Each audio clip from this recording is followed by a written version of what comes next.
Hi everybody. Today I'm here to tell you about how I turned a small patch of strawberries into hundreds of strawberry plants. I started with 25 of the quinalt varieties and a couple of the Ozark variety. Both are the Everbearing variety, which means that you get fruit in spring and in fall. Um, and I got them bare root. And when you're planting bare root strawberries, you're digging a hole, you're mounding up the soil in the middle of that hole, and you're spreading the roots around, and then you're topping it off. You want to make sure that the crown remains above the soil so that the leaves and flowers are not buried and they can receive sunlight. When you're planting, you want to make sure that you're mulching at the time of planting so that you're not needing to weed throughout the season, or you're minimizing the need to weed throughout the season. When you're weeding and the plants are sprouting runners and the runners are rooting, when you're pulling up the weeds, you can sometimes pull up the strawberry plants. So try to mulch to eliminate that, but also mulching helps to reduce the pests. So slugs and insects will eat your fruit if it's just laid up against the soil. So keep that in mind. Mulch at the time of planting.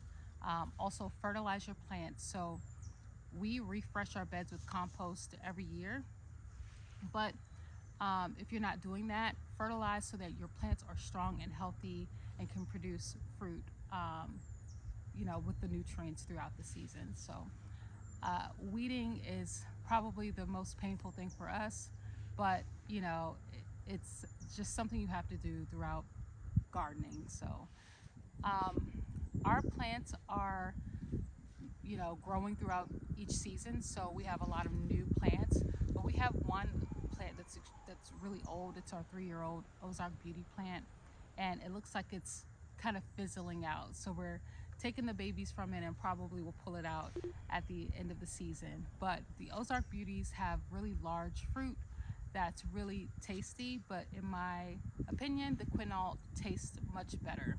And those are a little bit smaller, but they produce fruit off of the runners that don't root. So the runners is how the strawberry is spreading. Those runners are like the little spindly stems that are growing out, and they just nest in the soil and root, and they become a separate plant.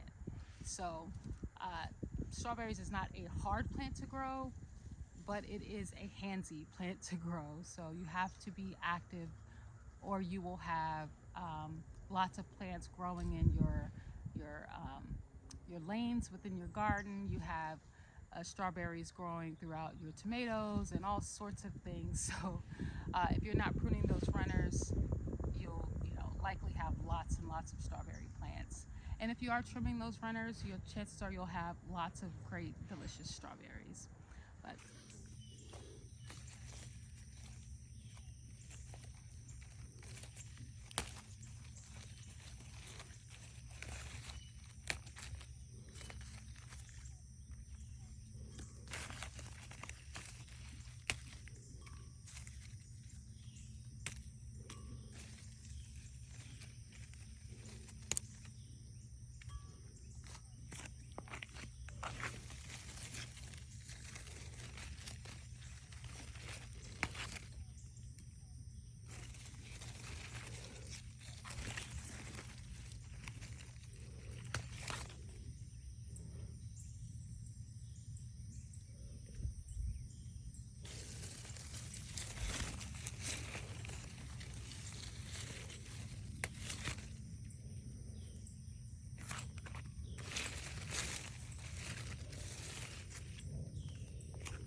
either way, I'm having a wonderful time growing strawberries. So please like, subscribe, and comment, and I'll see you guys later. Bye.